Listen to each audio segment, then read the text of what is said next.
1942, he stepped forth like some warrior of old to lead and inspire vast forces of men. At a pace never equaled, his Third Army swept across the continent of Europe. No American leader was more colorful and more successful.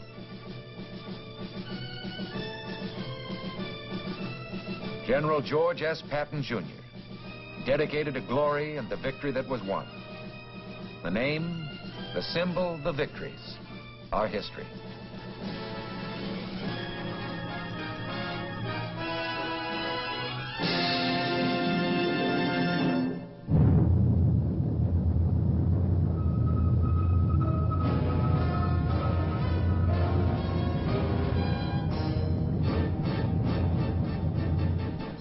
The United States Army presents The Big Picture, an official report produced for the armed forces and the American people. Our guest narrator, Mr. Ronald Reagan.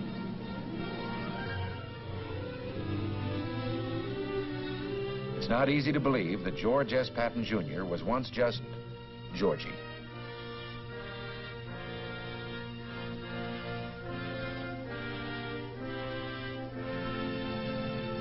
From his earliest years, this lad believed he was going to be General George S. Patton, Jr. His imagination was stirred by stories of great heroes of the past, told by his father. His military career began at VMI. At West Point, he proved himself a model cadet, although, like Washington and Napoleon, he could not spell. Rarely from this time on would Georgie flash this attractive smile. It just didn't go with his very serious ideas of soldiering.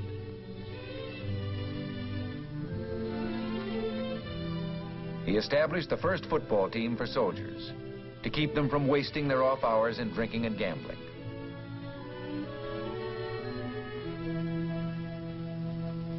World War I. Convinced that this ponderous vehicle would someday come into its own, he studied it, rode into battle on it, became a hero alongside it. Our first tank commander, he would always be linked with the weapon that symbolized his driving, overwhelming personality.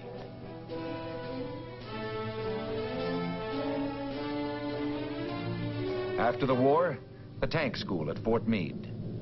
Two officers here shared a deep military interest, Ike Eisenhower and Georgie. The fierce expression, his get-up at masquerades, reflected some deep instinct to play the role of warrior or fighter.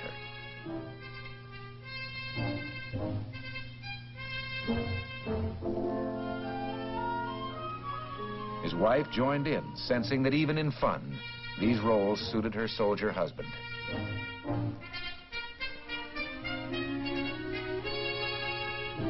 The time came as it had before, when the clothing of battle was to be worn by millions of Americans.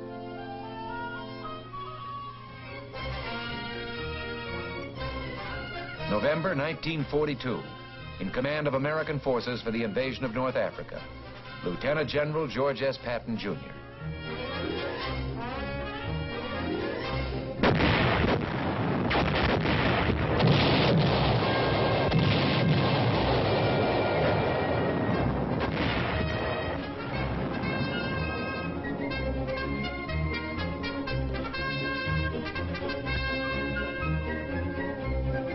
One of the outstanding features of a brief campaign was Patton's bold leadership, and later, the favorable impression he created on French and Arabs alike.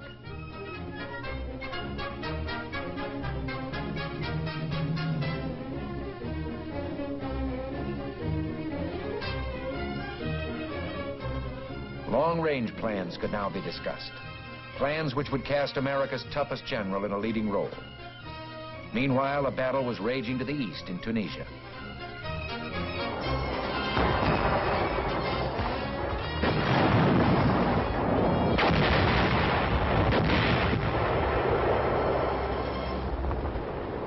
His tankers, whom he roused to a pitch of fighting spirit, entered the fray.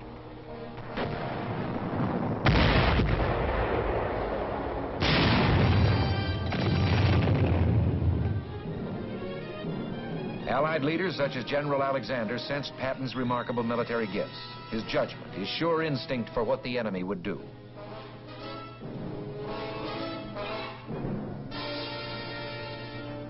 Patton set a tank trap for Rommel.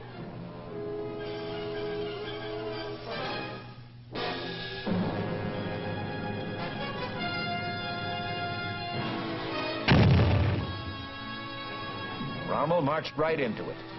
His 10th Panzer Division lost half its 60 tanks, retired, and never attempted a counterattack.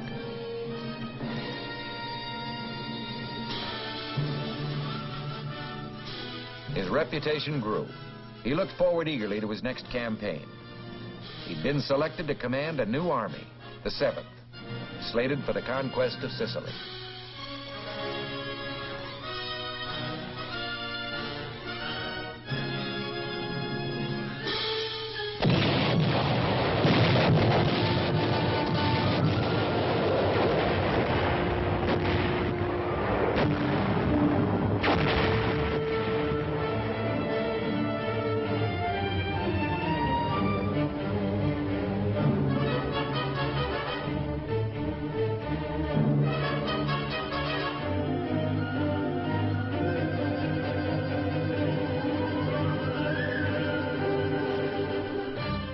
Order of the day from Patton to his men. Remember that we as attackers have the initiative. We must retain this tremendous advantage by always attacking, rapidly, ruthlessly, viciously, without rest. Keep punching. God is with us. We shall win.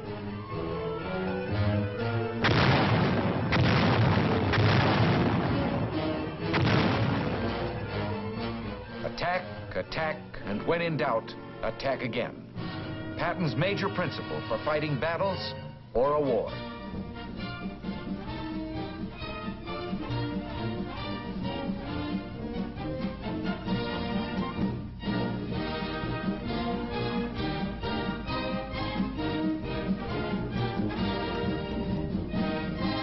His chief mission, he believed, was to arouse the morale of his men. He urged them on, certain that speed and boldness could shorten the war.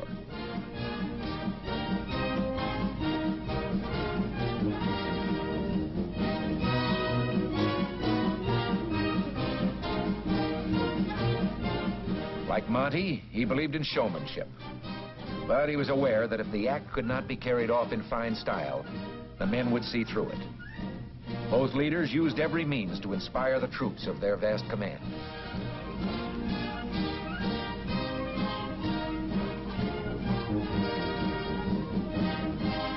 Sicily proved to be a model campaign. Sound tactics and a fighting spirit won the island in 38 days.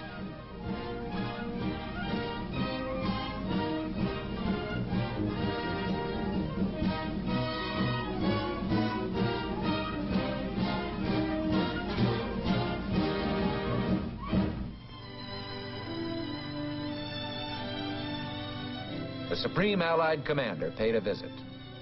Passionately involved in the work at hand, Patton had acquired a reputation for being tempestuous, sometimes rash. There was a question as to his role in the invasion of Fortress Europe.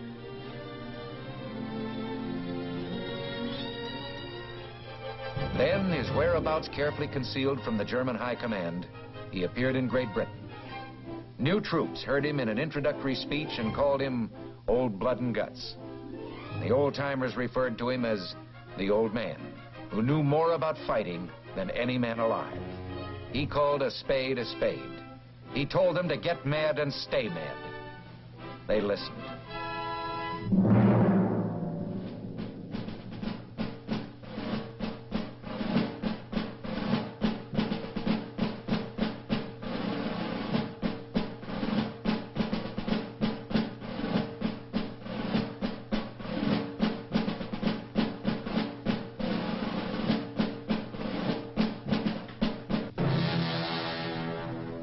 On D-Day, behind Bradley's First Army, another army assembled. Patton's Third. With plenty of armor, this outfit was like its commander. Fast, hard-hitting, spirited, spectacular.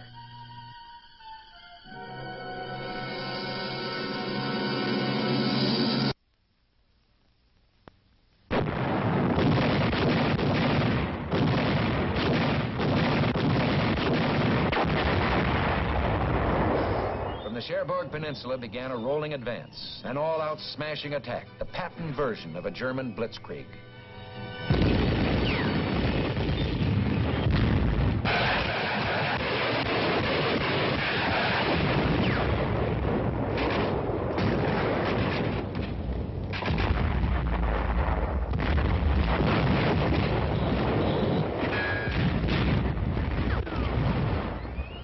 The old man had said, the harder we push, the more Nazis we'll kill.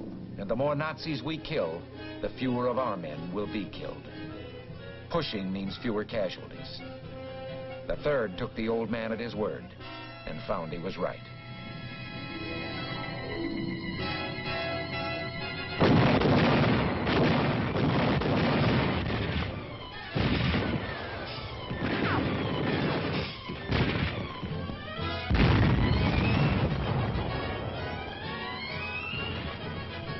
St. Malo, the beginning of a long list of towns, occupied by Germans one day, liberated the next.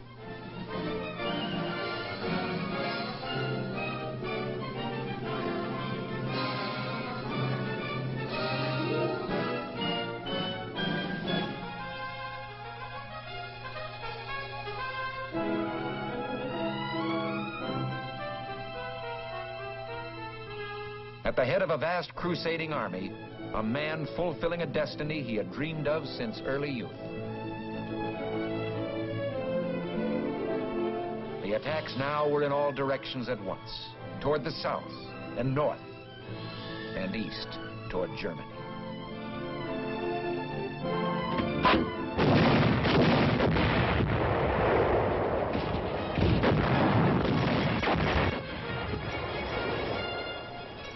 The 3rd advanced like a tidal wave, and the enemy's response was fear. He told his men, in the last 2 weeks, the 3rd has advanced farther and faster than any other army in history. My intention is to move farther and faster still. Outrunning its maps, the 3rd Army crossed the Seine. In his words, he was touring France with an army.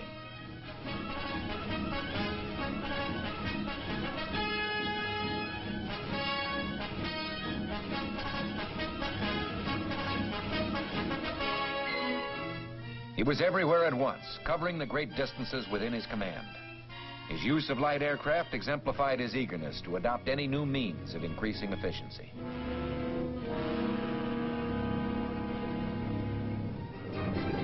Throughout, the 19th Tactical Air Command of the 8th Army Air Force gave incredibly close support.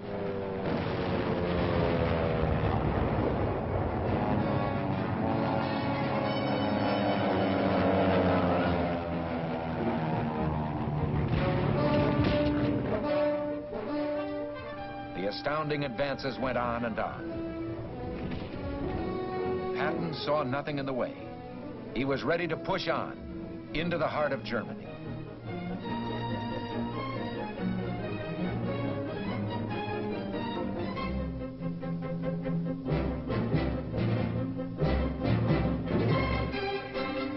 Struggling to keep up with his fast-moving front was a miraculous supply effort known as the Red Ball Express. But now Patton's supply lines were strained to the utmost. Winter was approaching. Other Allied armies were feeling the pinch. The 3rd was ordered to hold up, to take the defensive. Nothing but defeat itself could have made the general more depressed.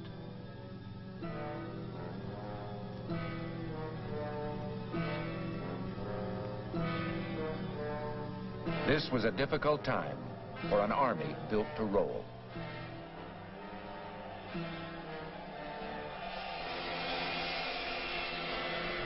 The tension for Patton was finally eased. He was assured by his old friend that the 3rd would eventually receive adequate supplies to resume what they had begun. Patton urged his leaders to keep high the morale created during the offensive. He himself delivered the pep talks for which he was famous, giving credit, instilling pride, urging men to even greater deeds. Then, the green light.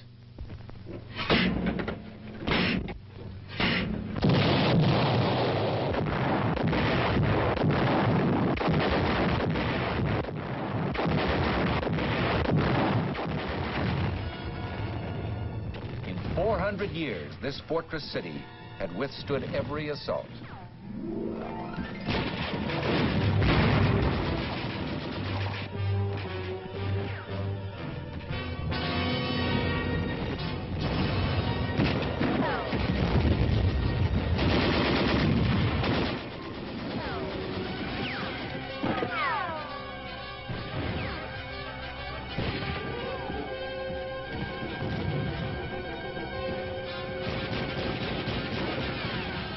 Metz was no cheap victory.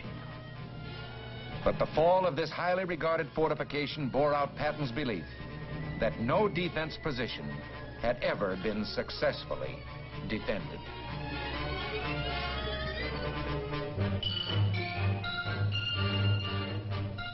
With General Walker at the front, new plans now. A great drive toward the highly reputed Siegfried Line. But an instinct for what the enemy will do had alerted him to a new danger.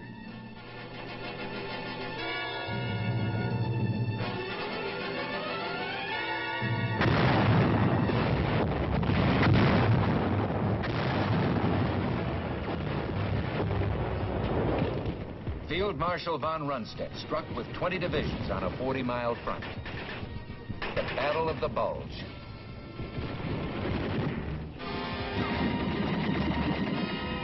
Patton was asked to speed what help he could. Could it be in 3 days, Ike asked? Patton's armored troops would make it in 2, dashing 100 miles over icy roads to Bastogne.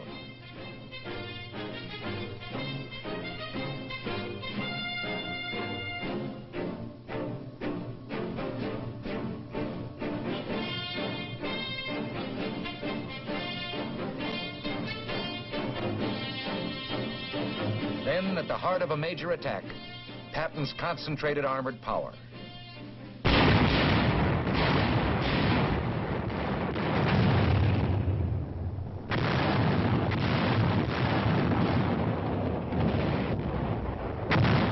Terrible weather prevented a much-needed air attack. A religious man, Patton frequently prayed. This time, a prayer went out on thousands of printed cards for all his men to join him. Almighty and merciful Father, grant us fair weather for battle.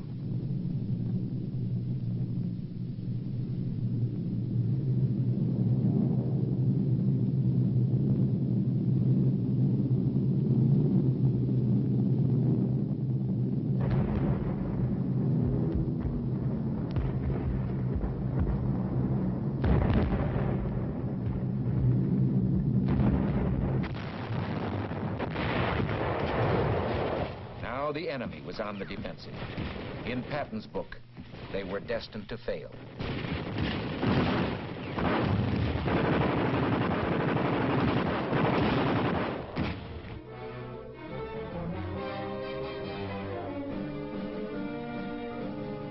The 3rd broke the back of the German offensive and began preparations for their own.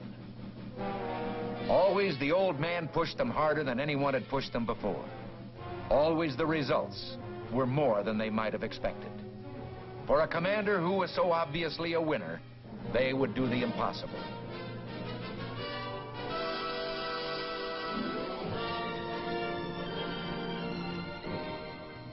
Patton believed in decorations, in recognizing and exalting the heroic qualities of his men. And they sensed his sincerity when he used words like duty, patriotism, and loyalty. To him, these words had real meaning.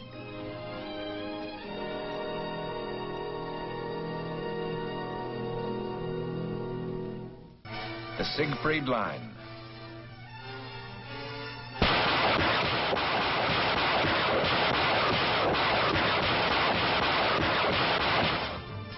In Patton's words, this monument to the stupidity of man cracked easily.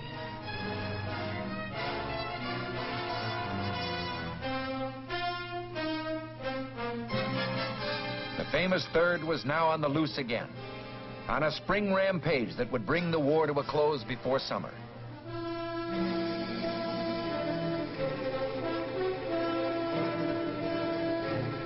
Again, Patton's army was going beyond expectations.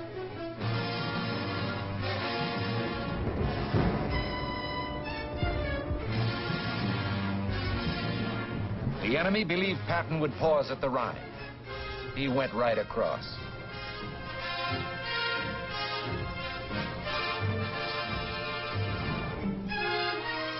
Now, along a wide front, his divisions fought toward the final goal.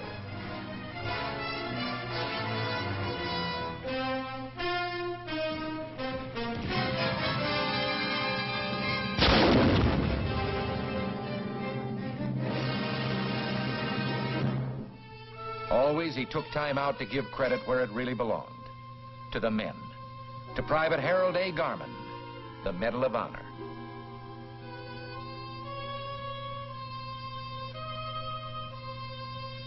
Exalting sacrifice, Patton never dwelt long on the horrors of war. But as his Third Army overran concentration camps in Germany, he saw horror of a new kind.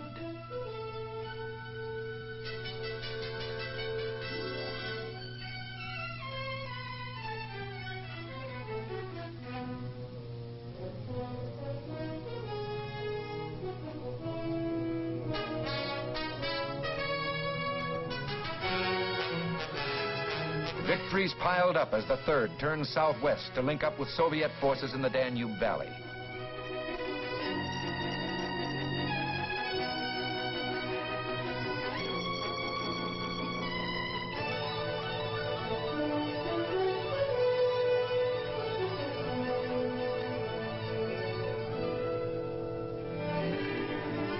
It was over. For a moment, Patton relaxed his carefully maintained role of colorful leader to be himself.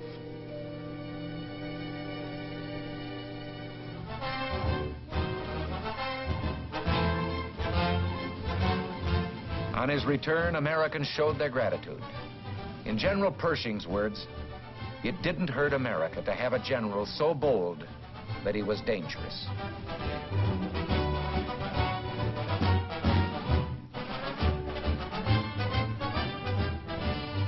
Los Angeles went all out in its reception.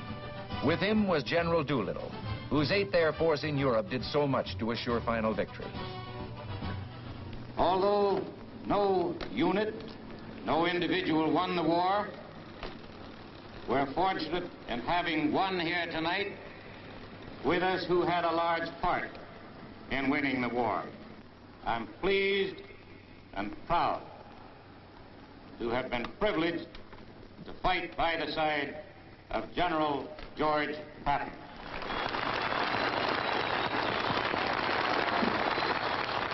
Your Honor, the Mayor, General Doolittle, soldiers,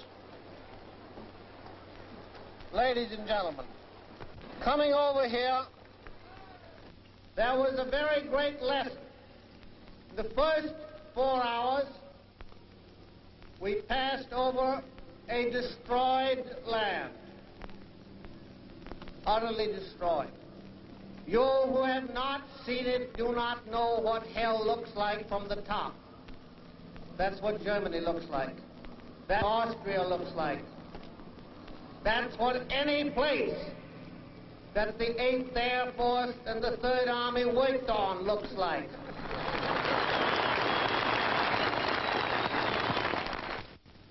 You must remember this, that from Brest to various towns in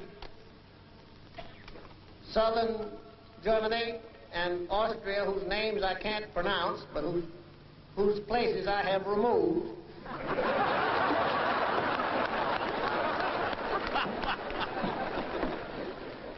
the trail of the 3rd Army and the 19th Tactical Air Command and the 8th Air Force is marked by more than 40,000 white crosses, 40,000 dead Americans. Few realized how deeply he felt about his men.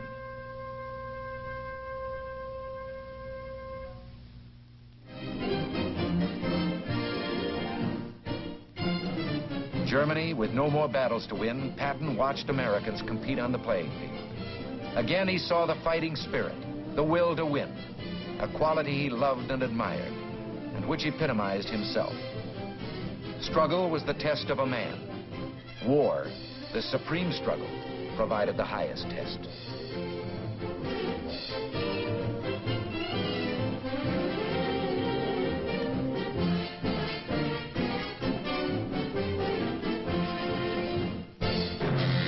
He had expected his own death to be spectacular. In this one prediction, he was more mistaken than in the planning of any battle.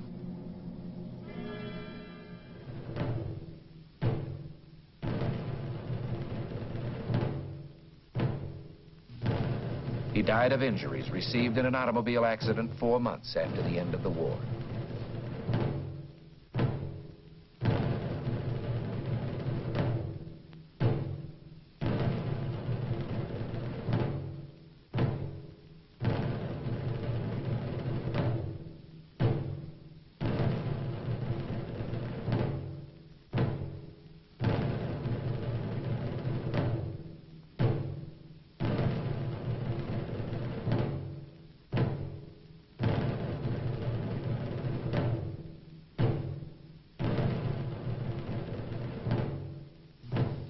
Place of burial among the men of the Third Army who had fallen in the Battle of the Bulge.